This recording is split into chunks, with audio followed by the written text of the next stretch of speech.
Assalamualaikum warahmatullahi wabarakatuh. Innal hamdalillah nahmaduhu wa nasta'inuhu wa nastaghfiruhu wa nastahdihi wa na'udzu billahi min shururi anfusina wa sayyiati a'malina. Asyhadu an la ilaha illallah wa anna Muhammadan 'abduhu wa rasuluhu. Allahumma shalli wa sallim wa barik ala nabiyyina Muhammad wa ala alihi wa sahbihi ajma'in, amma ba'd. Jamaah yang dirahmati Allah, lagi-lagi kita bersyukur kepada Allah atas semua limpahan karunia, terutama karunia iman, karunia Islam. Kita berkesempatan untuk sholat berjamaah, bersamaan pula hadir di majelis ilmu. Semua ini menjadi tambahan barokah kepada kita semua. Amin ya rabbal alamin. Kita sampai ke cabang iman ke 74 ya, lebih kurang 3 lagi tamat. Masih ingat nggak kira-kira tadi ya? Halo? Sudah selesai kalau kita tamat buku. Kampus ini nggak ngaji nggak apa-apa, udah selesai. Kalau sudah dengan izin Allah Ta'ala. Nanti harapan jamaah pada punya bukunya nggak ya? Enggak. Begini udah dari dulu dari yang dulu beli malah beli.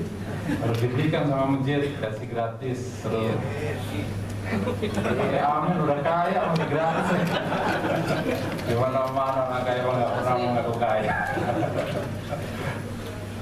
Harapannya bukan ini kan judul-judulnya kita bisa buka-buka lah suatu saat kan. Jadi ini kan seulangi lagi kan, salah satu kelebihan kajian Cabang Iman itu kan simple ya, aplikatif. Kita hidup 63 tahun, kerjaannya 77. Udah kan simple, nanti yang kurang mana, yang udah mana, yang belum lengkap mana, kan terus berulang. Materi-materi lain mendukung semua ini, semua materi. Fikih ya pasti berapa cabang iman jadi kajian fikih, berapa cabang iman jadi kajian akhlak, berapa cabang iman jadi kajian apa kan. Oke ya, sebelum materi ini, bab 74 adalah dermawan atau suka memberi dengan kebaikan-kebaikan. Sebelum materi saya sampaikan, saya mungkin ingin berbagi dari hal yang sekarang menjadi diskusi panjang. Baik sekali ya, di majelis ini ada pencerahan sedikit dan harapannya tidak ada konflik di antara kita. Kan tidak boleh dendam di antara kita, kan tidak boleh. Karena melihat di media sosial kan simpang siur. Ini iklan sejenak. Kalau kemarin kan iklannya Jakarta diamankan belum Jakarta. Harus pokoknya itu. Yang pertama ya, sebelum saya iklan sedikit ini urusan. Hal yang patut kita syukuri itu sampai hari ini adalah Allah tetapkan kita dalam iman dan Islam. Amin. Harus kita syukuri. Subhanallah. Dan ketika iman dan Islam itu ada, insya Allah kita nggak terbuai oleh dinamika. Karena harus diakui dinamika yang kita hadapi memang sudah jauh di atas dinamika sebelum 10 tahun atau 15 tahun yang lalu. Jadi ya memang fitnah itu sudah terasa. Waktu kita baca hadis nanti akan datang masa fitnah itu seperti gelap gulita gitu ya, ada hadis itu kan. Itu memang sekarang terasa fitnah, benar salah itu nggak jelas, tampak benar tampak salah gitu. Orang baik orang buruk semakin nggak jelas, itu memang terasa gitu. Kalau gelap gulita itu kan nggak tahu kan, istri sama istri orang kan mirip, namanya gelap gulita gitu kan. Itu yang dikhawatirkan Rasul kan, nanti akan ada namanya fitnah yang kayak gelap gulitanya malam gitu. Nah itu hari ini tuh benar salah, ini wajah baik wajah buruk, tampak baik tampak buruk, itu mirip mukanya. Nah ketika akhirnya di situasi seperti ini, justru pendekatan kepada Allah dan kedalaman ilmu itu menjadi tantangannya, yang akhirnya dapat furqan itu loh kan. In tattaqullaha yaj'al lakum furqana. Kalau kalian dan kita semua insyaallah bertakwa kepada Allah, Allah akan berikan padamu furqan. Furqan itu pembeda. Ketika gelap itu sangat gelap kan berarti yang membuat pembeda kan kita punya lentera lah kira-kira. Tetap aja kita bisa membedain meskipun memang tidak sejelas matahari.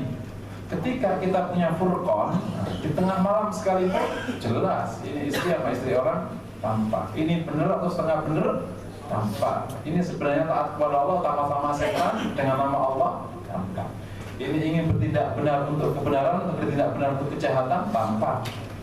Itu beda. Bertindak benar untuk kebenaran, bertindak benar untuk kejahatan tampak. Kalau orang nggak punya furqan nggak tampak. Ini sebenarnya berbuat baik atau sebenarnya berpura-pura baik, tampak bagi orang yang dikasih Furqan oleh Allah Taala. Itu diberikan oleh para sahabat. Sahabat itu dulu nggak pernah tergoda sama orang munafik, karena Allah kasih Furqan.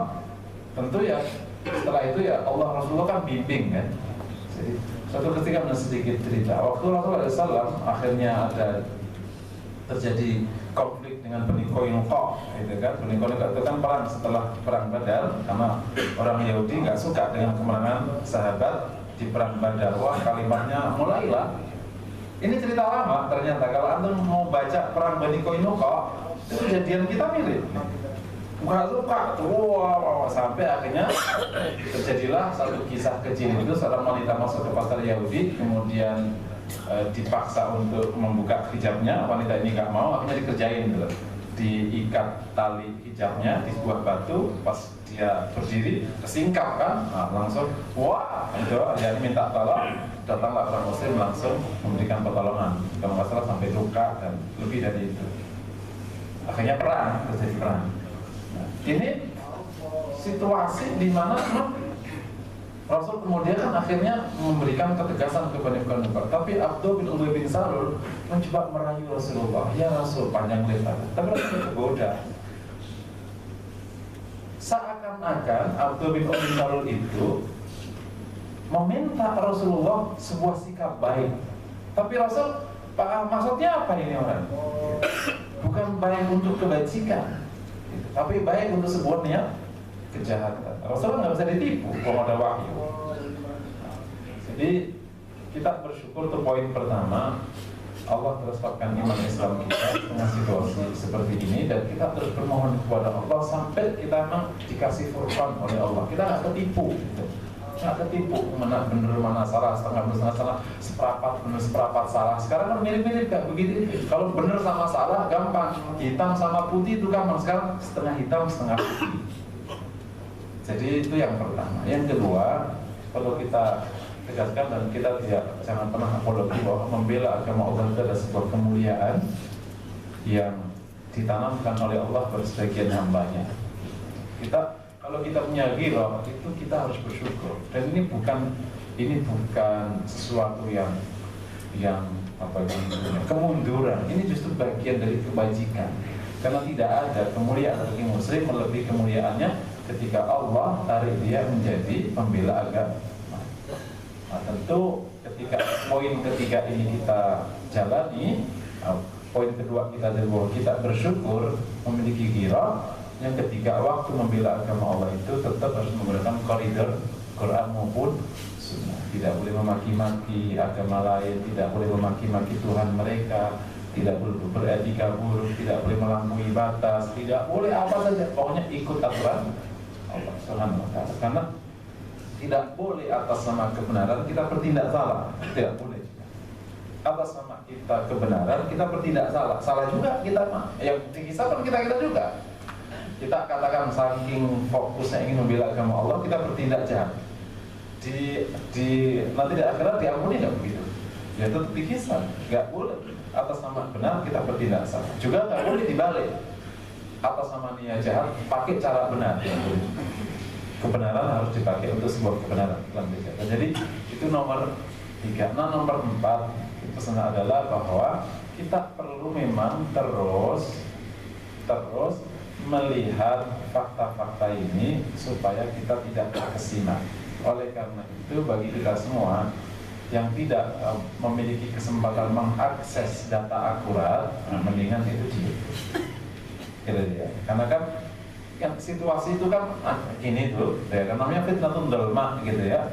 Jadi kalau kita punya lilin bisa ngebedain istri sama istri sendiri, kau bergerak, nah gitu.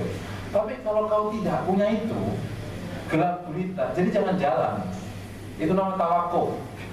Berhenti di situasi fitnah itu lebih baik daripada bergerak. Itu aturannya.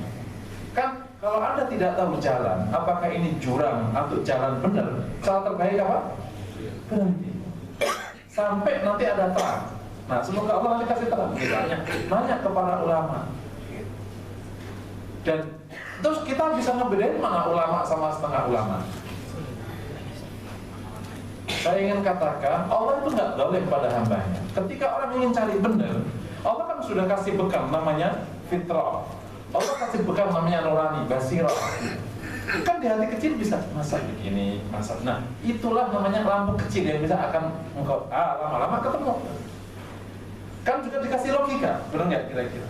Masa gini? Nah, pertanyaan itu nanti lama-lama akan disebut oleh Allah SWT data-data. Oh, berarti begini.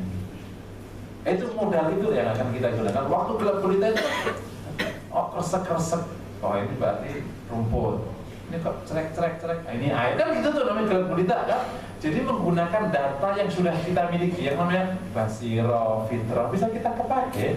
Ini ulama pas setengah ulama ketahuan lah. Gitu. Sebodoh-bodoh orang itu tahu. Gitu. Orang ketipu sekali masa 2 kali ketipu.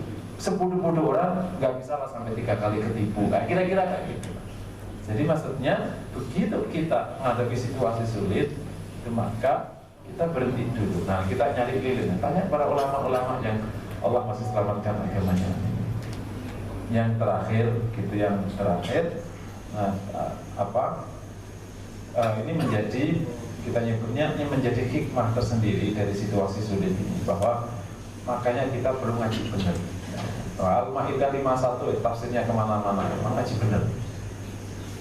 Saya ingin mengulang kata-kata Imam Baihaqi. Tidak mungkin ada ayat memiliki tafsir, bukan kata Imam Baihaqi. Jadi Imam Baihaqi mengatakan gini, di konteksnya hadis, tidak mungkin ada hadis sahih bertentangan dengan hadis sahih. Itu tidak mungkin.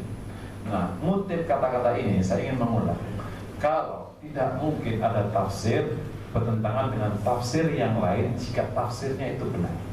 Lihat ya. Karena tidak mungkin Allah izinkan Quran ini menjadi sumber konflik untuk hambanya. Kalau kita belajar lebih jauh, pasti itu ketemu. Jadi para ulama ketika mentafsiri itu nanti ketemunya, oh itu ternyata hanya contoh. Oh banyak kes tafsir. Mirip. Kalau kita orang desa masuk ke kota, disodorkan ke restoran besar. Kan pertanyaannya baru, Bapak mau minum apa? Minum jeruk. Panas apa dingin? Panas. Panasnya seberapa? Kemudian manis apa enggak? Enggak. Terus kemudian nanti pakai gelas apa? Ini kalau orang puyeng amat nih. Sebenarnya ini pertanyaan biasa, tapi karena cupetnya orang desa dia ngemuyengin, betul nggak kira-kira? Kayak gitulah kira-kira. Jadi sebenarnya tafsir ini clear, nggak perlu diperdebatkan panjang lebar dan nggak perlu aneh-aneh begitu. Mau ngomong kawan, mau ngomong pelindung, mau ngomong pemimpin, itu satu paket namanya wala. Pernah nggak ikut kajian kita bab wala kan? Wala itu kan paling bawah namanya suasana batin, paling tinggi namanya kepemimpinan. Itu satu paket semua kata wala. Itu mau ente putar tafsir 1000 kali pasti akan ketemu di situ-situ. Dan ini bukan bertentangan satu dengan yang lain. Mirip antara ente mau jengkol, ente mau petai, mirip. Hanya beda selera. Itu satu paket namanya. Makanan memiliki zat apa itu antara jengkol sama petai. Mirip kayak gitu. Jadi kalau kemudian tanpa ada orang yang sebenarnya kita nggak pusing-pusing amat.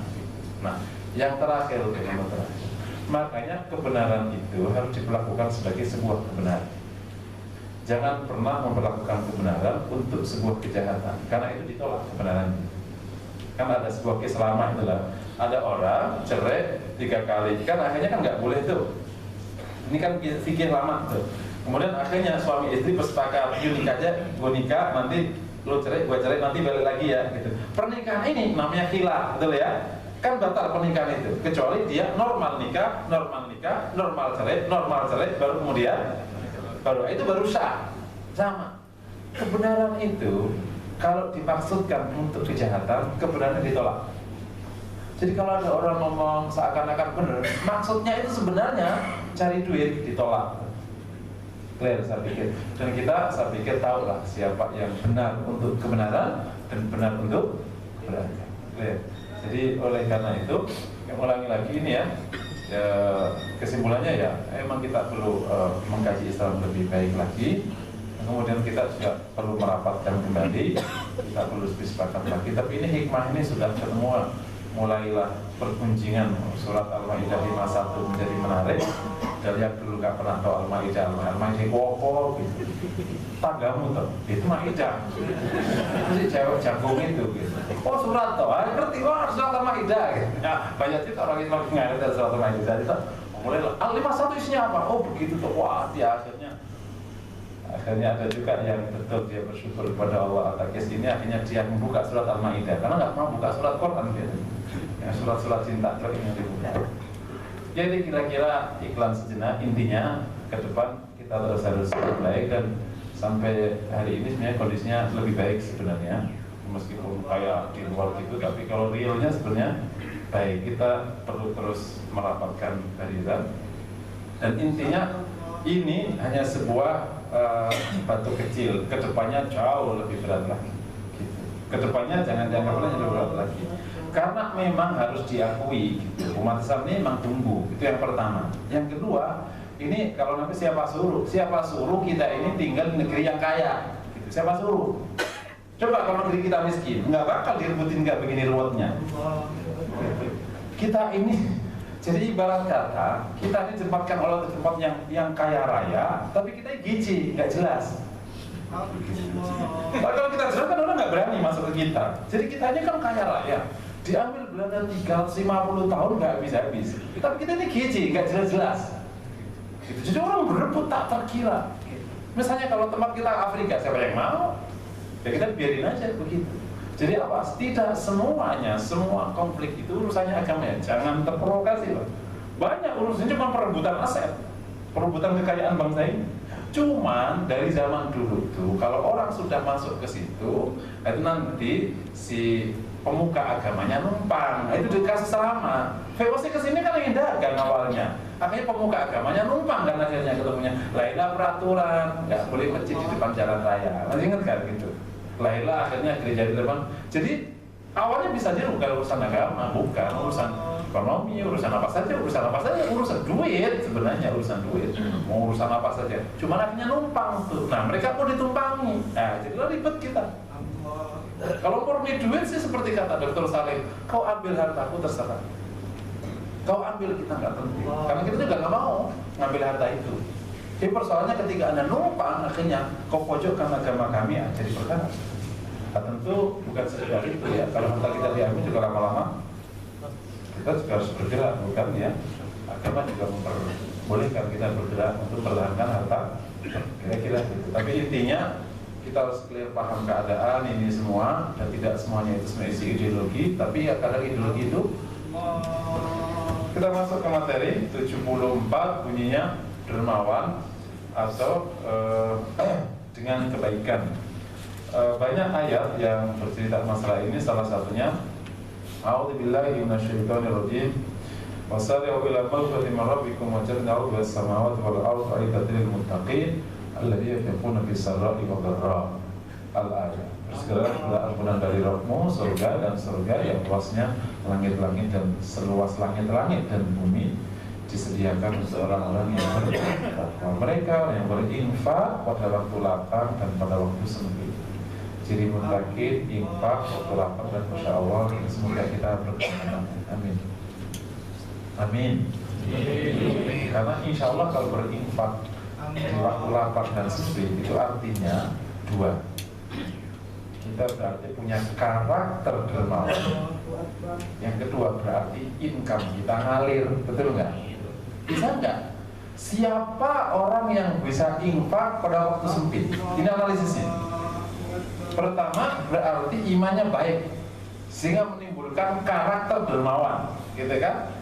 Disebut karakter dermawan karena waktu sempit pun masih memberi. Seperti para ayah, para ibu kan memberi anaknya waktu sempit, dikasih terus anaknya. Bahkan dia nggak makan, yang penting anaknya makan.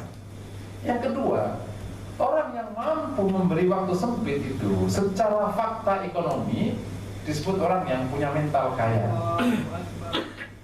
Karena orang yang mentalnya miskin, waktu lapang pun tetap pelit, apalagi sempit. Jadi kalau orang berani menaruh uang waktu sempit, itu berarti mentalnya dia mental kaya. Dan mental kaya itu tumbuh dari fakta kekayaan. Waktu kita analisis cerita Abu Bakar, jangan dianalisis dari satu sisi iman doang. tapi dari sisi fakta hidup. Abu Bakar di perang Tabuk itu kan ngasih semua hartanya, betul ya? Yang kita lupa bahwa orang-orang yang memang secara karakter itu kaya dan memang sanggup menjerit keuangan secara baik bisa bermental begini. Karena orang itu kalau memang muka-muka kaya, semoga amin, itu hari ini kosong, besok itu udah penuh, betul nggak kira-kira? Kalau saya ini ketemu jamaah betul ya, ketemu jamaah, entah jamaah di orang Surabaya, ya, mukanya muka, garis keturunan sebenarnya, dia mukanya agak muka Chinese gitu, sebenarnya bukan Chinese. Dia dulu memiliki usaha gede, pemilik kartu kredit itu gede sekali, dan akhirnya dia ketemu taubat lah, akhirnya ya dia lepas semua bisnisnya dan itu nggak sedikit, istrinya disuruh melepas karena riba, istrinya nggak mau cerai, dia mulai dari nol sampai nyewa rumah pun nggak punya, disewakan sama teman-temannya, disewakan rumah. Beberapa waktu yang ditelepon saya, Ustaz, saya udah punya proyek apartemen di Bali. Lah kok cepet? Ya akhirnya aku hubungin teman-teman saya. Aku sekarang udah nggak mau gini, bantulah aku udah nggak mau yang riba, kasih aku yang halal. Ini kan mental kaya nih. Karena dulu kan dia pengusaha. Nol, kalau muka kaya mah aja kaya lagi. Kamu kira-kira? Jadi Abu Bakar waktu habis uangnya itu, antum dapat kisah nggak? Abu Bakar nggak bisa makan. Kan nggak ada kisah itu kan? Terus loh Pak, itu aku nolak makan ada nggak gitu? Istrinya Abu Bakar ngomong gitu. Padahal waktu itu Abu Quhafa, yakni bapaknya Abu Bakar, kan juga di rumah Abu Quhafa, di rumah Abu Bakar. Gitu. Saking ingin meyakinkannya bapaknya kan dikasih pasir kisahnya. Dan nanti Abu Quhafa nggak merasa was-was karena nggak ada gandum. Gitu. Tapi habis itu ada nggak kelaparan di rumah Abu Bakar? Muka kaya mah kaya aja. Maksud saya kalau kita mendorong diri kita ke infak fisar wadar itu doa, kita akan didorong ke mental kaya dan insya Allah muka-muka kaya. Amin. Jadi urusan pasti aminnya kenceng. Usaha perjuangan tapi agak kurang kenceng. Tapi dan betul sekarang harus kita ini nanti insya Allah dianalisis. Yang berikutnya ada ayat Allah SWT.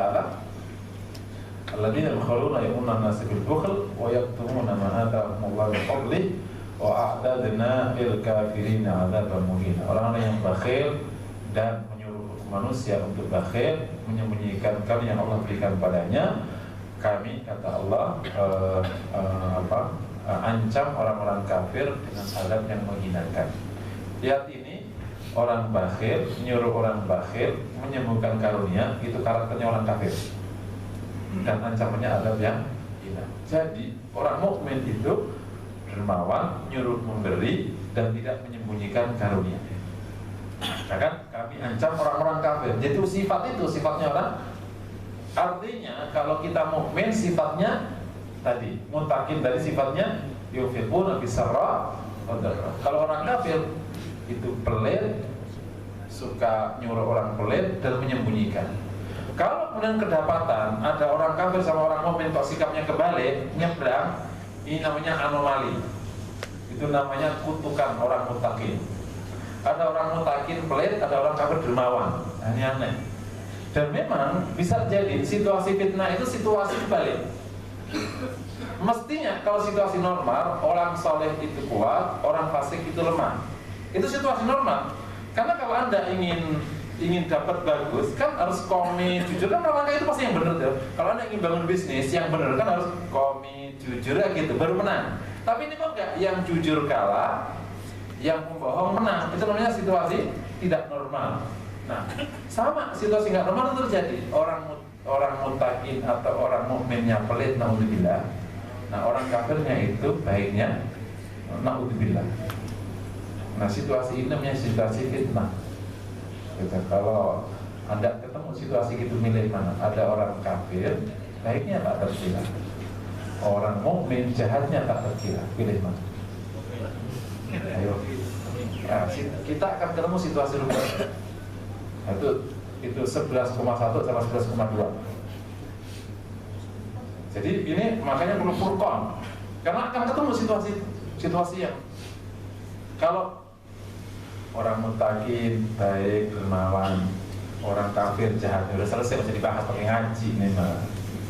Sama itu loh ya, kemarin saya kisahkan ada wanita sholihah, cantik sekali, pintar sekali, terus udah mau bilah mukanya nggak jelas, terus kemudian udah bejat, terus kiri, kita pilih mana? Nah, itu kan kelar. Ini ketemu kebalik, sholihah sekali ala kadarnya, ini bejat sekali, cantik sekali. Nah, milih mana? Yang penting kan cantik, nanti kan bisa digajiin gitu. Ah kita gitu, kita akan kenal namanya dikasih situasi fitnah. Itu kemudian Umar pernah berdoa, ya Allah melindungi kami dari kelemahan orang soleh dan kuatnya orang fasik. Karena itu situasi rumit gitu. Lemahnya orang soleh, kuatnya orang fasik. Dan kita menghadapi situasi rumit itu kayak gitu. Saya nyebutnya kiai tapi keblinger, penjahat tapi baik, milih mana? Kalau ini kiai tapi keblinger, penjahat tapi baik. Enggak? Ini namanya fitnah, makanya perlu furqan. Itu serius, ini hari-hari ketemu. Sama nih kalau case apa ini? Riba tapi memudahkan bisnis Anda, syariah tapi rumit bisnis Anda, pilih mana? No, serius. Ini bank riba tapi memudahkan bisnis Anda. Bank syariah tapi rumit untuk bisnis Anda. Kan ketemu nih. Terus milih mana? Syariah yang mudah, bukan gitu. Syariah mudah rajihi. Tuh, gampang. Sampai nggak ngomong apa saja. Jadi gampang ngajuin proposal bisnis apa-apa. Kan dia nggak ngambil apa, nggak penghutang. Jadi situasi kayak gini sering ketemu. Nah, ini yang kayak gini ya semoga Allah kasih berkatnya. Tapi kan kalau lagi situasi dasarnya muntakin tadi sifatnya begitu. Kalau orang kafir sifatnya, dan tentu banyak sekali beberapa ayat hadis yang bisa baca, termasuk sikap Rasul yang sangat terkenal, kata Anas tentang Rasulullah dari Imam Baghawi, masu'ila Rasulullah SAW bil khairi faqala la. Nabi tidak pernah diminta sesuatu apapun oleh orang kemudian berkata tidak, yakni saking dermawannya. Makanya ketika istri Rasul itu minta harta atau katakan perhiasan yang baik itu, Rasul kan nggak nolak, dikasih. Cuman sikap foya-foya itu tidak cocok di rumah Rasulullah. Maka kalau kasih harta dikasih, tapi ya cerai gitu. Kalau mau harta ya dikasih, Rasulullah nggak nolak permintaan, dikasih tapi ya cerai. Tapi kalau nggak mau cerai ya jangan minta. Anda bisa pakai sikap ini untuk istri. Oke ya, penjelasannya disebut dengan dermawan, yakni dermawan itu memberi lebih dari batas wajibnya. Batas wajib itu kan zakat. Kalau disebut karam, cabang iman ini itu di atas batas wajib, baru namanya karam. Kalau hanya memberi batas wajib, itu belum masuk kategori karam. Sedangkan yang diinginkan oleh cabang iman itu adalah karam, dermawan. Makanya yang disebutkan Imam Baihaqi di situ adalah tentang kedermawanan Rasulullah, bukan hanya urusan zakat. Imam Baihaqi juga menyebutkan apa tadi itu, memberikan pada waktu lapang dan sempit. Paham ya? Kalau batas wajib, sempit bisa aja nggak memberi kan? Tapi karena dermawan, sempit pun memberi. Jadi cabang iman ke-74 memberi lebih dari batas wajib. Nah, makanya cabang iman itu menarik. Cabang iman tidak sedang hanya bicara yang wajib. Wajib itu kan pokok doang. Cabang iman bicara tentang situasi fisik keislaman kita yang sempurna. Jadi kalau makan yang pokok itu kan karbohidrat sama apa, titik. Nah, tapi ini enggak, ada susunya, ada buahnya, ada apanya gitu. Jadi sempurna, dia juga sempurna imannya kan. Jadi menarik itu potongannya. Jadi memberi lebih dari batas wajib. Kalau kurang dari batas wajib, namanya pelit, gitu ya. Tapi kalau melebihi dari batas sunnah, namanya berlebihan atau israf. Gitu kan kalau batas sunnah katakan berapa? 33%. Misalnya gitu batas sunnah. Kan batas wajib 2,5%, batas sunnah namanya 3,3. Memberi di atas batas sunnah itu namanya tabdil. Ya, insya Allah masih ingat materi cabang iman ke 40 berapa? Namanya bunyinya kan sedang dalam mengalokasikan harta. Itu kan itu cabang iman. Yang mengalokasikan harta tidak boleh lebih, tidak boleh. Nah, orang mukmin itu ruangnya antara batas wajib sama batas sunnah. Dia tidak kurang. Karena kurang namanya bukhil, pelit. Ya, ini sebenarnya jaminnya. Kedua, nih analisisnya bahwa ketika kita berkesempatan dengan izin Allah memiliki sifat ini, itu adalah kelanjutan dari cabang iman 73 kemarin. 73 itu kan kita menghindar dari hal yang tidak bermanfaat. Nah, akhirnya kalau kita bisa implementasi cabang iman 73, kan berarti kita ini berlimpah manfaat. Tak harta, tak ilmu, tak apa saja. Karena kita menghindarkan dari hal yang tidak bermanfaat. Jadi kita adalah sekumpulan umat manusia yang isinya manfaat semua. Tibalah saatnya di 74 ini dibagi manfaatnya. Ini persis sejalan dengan karakter mukmin yang diinginkan oleh Allah. Kuntum khaira ummatin ukhrijat linnas ta'muruna bil ma'ruf wa tanhauna 'anil munkar wa tu'minuna billah. Kalian sebaik-baik umat, tugasnya dua, amar ma'ruf nahi munkar, beriman kepada Allah. Beriman kepada Allah itu kan berarti membuat kita ini kokoh, memiliki manfaat banyak. Kalau terjemahkan bahasa sekarang, amar ma'ruf nahi munkar itu kan men-share kebajikan. Awas. Untuk amar ma'ruf nahi munkar, yang terbaik itu memberikan manfaat padanya. Jadi kalau cabang iman ke-73 sama 74 digabung, itu lahirlah seorang yang berlimpah manfaat dan bisa membagi manfaat ke orang lain. Menang gak? Ada sebuah ungkapan, An-nas yuwalluna man ahtaru.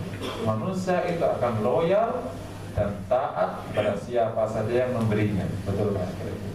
Kenapa bapak-bapak ini loyal sama perusahaan? Karena perusahaan gaji bapak. Coba kalau perusahaan justru minta duitnya bapak kabur kan? Oh. Manusia itu loyal kepada siapa yang memberinya. Kenapa para istri loyal menunggu bapak di rumah? Karena bapak sediain semua kebutuhannya. Coba kalau dibalik, kita minta duitnya para istri, maka istrinya pada kaburnya di suami baru. Iyalah, siapa yang mau dirugikan? Gitu. Ketika mukmin akhirnya memberi kepada orang lain, mereka loyal nggak? Agama ngalir. Nah, kalau saya bicara masalah kedermawanan, saya akan masuk, dan itu saya pernah bahas di zakat. Hari ini tidak boleh lagi kita mengkontestasikan atau membenturkan antara kesolehan sama kemapanan. Jangan pernah dibenturkan. Dan saya bersyukur karena di depan orang-orang kaya. Karena kalau ini nanti bisa salah paham orang. Karena terkadang saya masih ketemu sekali, berulang kali di YouTube beberapa penceramah untuk ustaz yang masih membenturkan itu. Seakan-akan orang soleh itu tidak boleh mapan, dan mapan itu tidak boleh soleh. Hari ini mana mungkin kita bisnis benar? Udahlah, kita mah udahlah, nggak apa-apa, yang penting kan masuk surga. Suka masih ngomong kayak gitu kan? Yang ngomong kayak gitu mana-mana. Mana mungkin kita berkarir bagus kalau begini caranya mah. Mungkin pasti yang karirnya bagus tuh pasti yang dia jahat-jahat. Yang baik-baik mah pasti karirnya ala kadarnya. Yang ngomong kita katakan serius, itu mindset yang harus kita selesaiin. Bahwa memang ada dinamika di lapangan, iya. Karena Rasul nggak pernah mengajarkan itu. Antum lihat, kenapa ada rukun Islam zakat? Itu apa kira-kira isyarat yang wajib kita tangkap? Berarti kan muslimnya wajib mapan. Bagaimana kita bisa berzakat kalau kita adalah mustahik? Kan waktu zakat itu kan maknanya jadi muzaki kan, bukan jadi mustahik kan. Zakat itu kan memberi zakat, bukan menerima zakat. Saya sudah melaksanakan rukun Islam yang ketiga, zakat, karena saya dikasih zakat. Atau karena kita memberi zakat, betul kan? Yang pertama. Yang kedua, amar ma'ruf nahi munkar, butuh kemapanan nggak kira-kira? Memakmurkan masjid, semuanya itu hampir separuh dari cabang iman yang kita kaji itu butuh semua itu semua. Nah, kalau kita ini ingin memberi cabang iman ke-74, berarti harus ada dua syarat. Ada dua syarat, ada satu prasyarat. Dua syaratnya berarti imannya baik, karena tidak mungkin sampai ke level karom sementara imannya tidak baik. Karena kalau memberi tanpa urusan iman hari akhir pada Allah, mungkin nanti jatuh namanya tanpa memberi atau tanpa beritahu. Banyak perusahaan di dalam multinasional itu mengatakan begini, aku berikan seluruh aset perusahaan kepada yayasan ini. Terus mau tanya, yayasannya punya siapa? Punya dia juga. Antum baca cara Yahudi mengamankan hartanya. Saya punya 3 buku jilid, 3 jilid. Jadi untuk mengamankan supaya nggak kena pajak dikasihkan ke yayasan.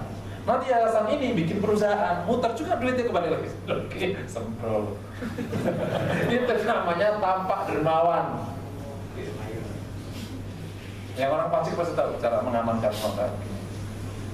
Karena kan kalau di perusahaan kan kenanya nggak sedikit tuh. Supaya nggak kena gimana? Didermakan. Itu kalau saya itu ada. Nanti yayasan ini dia juga yang punya. Nanti putar lagi. Jadi mah tanpa hanya dengan iman kita bisa derma. Yang kedua, kita memiliki apa yang saya sebut sebagai pembiasaan memberi yang sampai menjadi nanti karakter. Karena tanpa yang sampai ke karakter nggak mungkin bisa yunfikuna bisarra imadarrah. Itu hanya karakter. Kan saya sering sampaikan di sini. Kalau Anda senyum pada orang yang senyum, namanya Anda membalas senyuman. Tapi kalau senyum pada orang yang manyun, itu namanya Anda berkarakter senyum. Betul nggak? Silakan sungkan ke kiri 3 kali, silakan. Dan silakan manyun salah satunya. Jadi kita kan memiliki karakter kan gitu. Jadi ini ada pembiasaan sampai level karakter. Itu 2 syaratnya. Nah, prasyaratnya tidak mungkin kita sampai ke level dermawan seperti ini jika kita tidak memiliki income baik. Kan nggak mungkin ada air kosong nyiramin bunga, kan nggak mungkin. Tong nggak ada airnya dipakai nyiramin bunga. Yang ketemu apa? Suami saya itu mah sebenarnya mah dermawan, baik sekali, cuman ya saya nggak punya duit, nggak ada gunanya waktunya begitu. Oh, bos saya itu mah baik sekali, wah sebenarnya mah dia mah bisa kasih gaji aku sampai ke 24 bulan. Cuman ya saya dia nggak punya duit, nggak dikasih. Ada gunanya nggak ngomong gitu. Jadi artinya kalau kita mau dermawan ya artinya kan ada isinya. Kalau kita sudah bicara ada isinya, kembali ke materi zakat. Sampai 23 atau berapa? Artinya berarti ini yang sama. Jangan benturkan antara kesolehan sama kemapanan. Tidak mungkin sampai level ini kan harus ada isinya tuh. Berarti kan kita harus ada harta lebih. Kan nggak mungkin kalau hartanya nggak lebih. Pas-pasan paling banter zakat. Itu kalau udah baik. Kalau itu kan ada lebih. Oke? Nah, nggak mungkin ada harta lebih kecuali income bagus. Nggak mungkin ada harta lebih kecuali pengelolaan hartanya bagus. Jadi kalau kita tangkap sikap Rasul yang bersifat perbuatan itu kesini.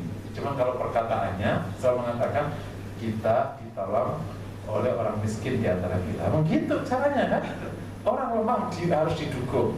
Tapi fakta proses kita berjuang butuh orang-orang kuat. Jangan ngomong kita butuh orang kaya, yang miskin minggir. Sakit hati yang miskin. Tapi kita butuh orang-orang yang tidak punya. Tapi fakta hidup kita butuh nggak supaya orang-orang punya. Nah itulah Rasulullah kan. Rasul dikelilingi oleh orang-orang punya. Tapi Rasul berpihak pada orang yang tidak punya. Kan begitu cara bertindak. Itu yang pas memang. Sehingga memang perjuangan itu kan jalan. Artinya nanti di lapangan itu yang income-nya itu memang kerja, pakai kerja kalau buat di sini. Pastikan dan kita berdua semua orang kecil karyanya bagus-bagus, amin. Dan jangan dibenturkan, nggak mungkin lah kita kalau jujur kalau kita bagus. Nah benturin namanya mah. Gimana caranya kalau kita bagus mah? Jadi kalau kita benar, sementara kita lemah, nanti benernya nggak bisa dijalankan, betul kan? Tapi kalau kita menang, tapi nggak benar, itu melocot di akhirat. Betul. Jadi kita harus benar dan kuat. Itu satu paket. Tidak boleh dibenturkan. Nggak boleh dibenturkan. Jadi kepada teman-teman semua, dan kita harus berharap si jabatan-jabatan penting jatuh ke orang saleh. Karena jabatan penting itu punya power. Kalau jatuh ke orang fasik, bahaya bro. Betul kan? Oleh karena itu, orang masjid harus menyiapkan diri, memiliki prasyarat untuk mengambil itu. Dan konteks kita hari ini surat Nabi Yusuf yang lebih bisa dipakai. Yang kemudian boleh nggak kita mengacu? Boleh, karena situasinya udah darurat.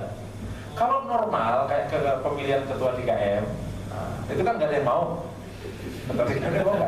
Jadi orang nggak boleh ngajuin karena ketua, kita nggak perlu ngajuin, kan nggak boleh minta jabatan. Oke?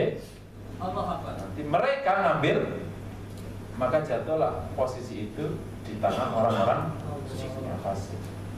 Makanya kenapa ada ayat surat Nabi Yusuf? Para ulama sudah punya cerita. Kalau situasi normal, maka kita menggunakan prosedur paling ideal. Biarkan sistem memilih sampai jatuh orang yang paling baik di antara kita. Kayak zaman Khilafah Rasyidah, orang nggak ada yang mau, udah diam, bahkan jatuh orang yang paling baik karena sistem normal. Orang nggak ada yang mau, berarti kan masyarakat, kita pilih Abu Bakar. Clear. Dan waktu orang Madinah menjatuhkan Sa'ad, mereka tahu ketika Abu Bakar sebut, oke, dia yang terbaik di antara kita. Orang clear jatuh. Akhirnya ketemu Umar terbaik di antara kita, ketemu Utsman terbaik di antara kita. Orang Madinah nggak kenapa-kenapa.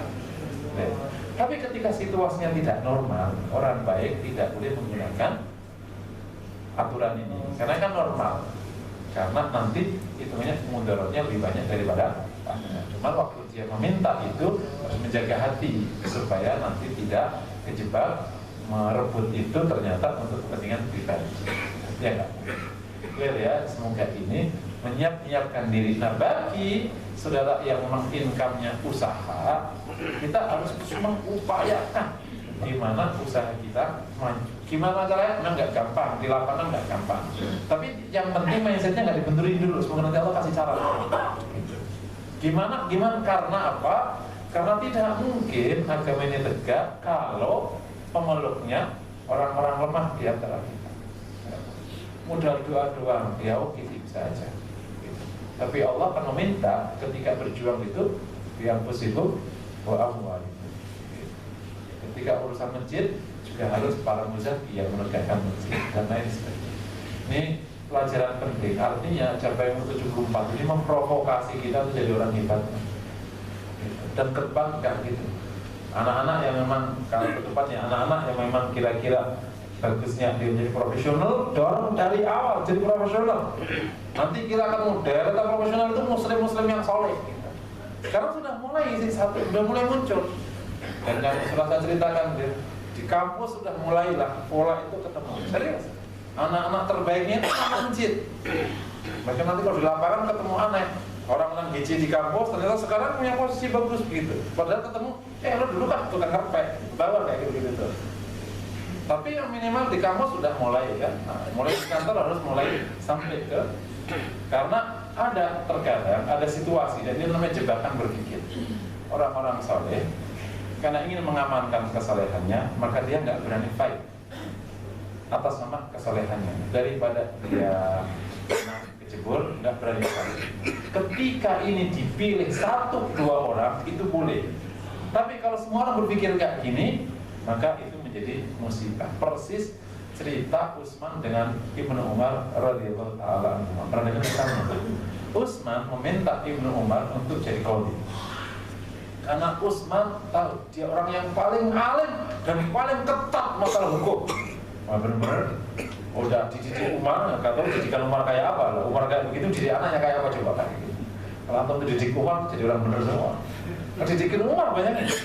Orang yang paling ketat masalah hukum itu Ibnu Umar. Sampai jenggot itu diurus pas. Bayangin, nginjen apa? Ngintip Rasul buang air. Posenya kayak apa? Diikuti persis. Segitu-gitunya. Makanya para ulama ambillah antara tasyaddudnya Ibnu Umar dengan kemudahannya Ibnu Abbas. Jadi kita agak tenang. Ibnu Abbas katanya agak mudah. Jadi ditunjuk oleh Utsman menjadi qadhi. Kata Ibnu Umar, "Hai Utsman, saya khawatir diriku.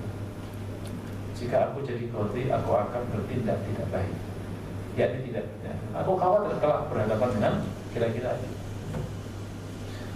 Kata Utsman, "Hai Ibnu Umar, aku terima alasanmu menolak tawaran, tapi jangan alasanmu ini kau siarkan ke orang lain, karena nanti semua orang akan menolak tawaranku. Lantas siapa yang mau jadi qadhi?" Benar nggak kira-kira? akhirnya tawarkan ke orang lain. Tapi sikap pribadi ini, misalnya ada 1-2 orang di sini, kayaknya aku nggak bisa fight deh Pak, aku mendingan aja deh jaga sholat jamaah, ngaji, mentok muka staff, nggak apa-apa lah, yang mungkin aku masuk surga. Sikap itu hanya boleh 1-2 orang.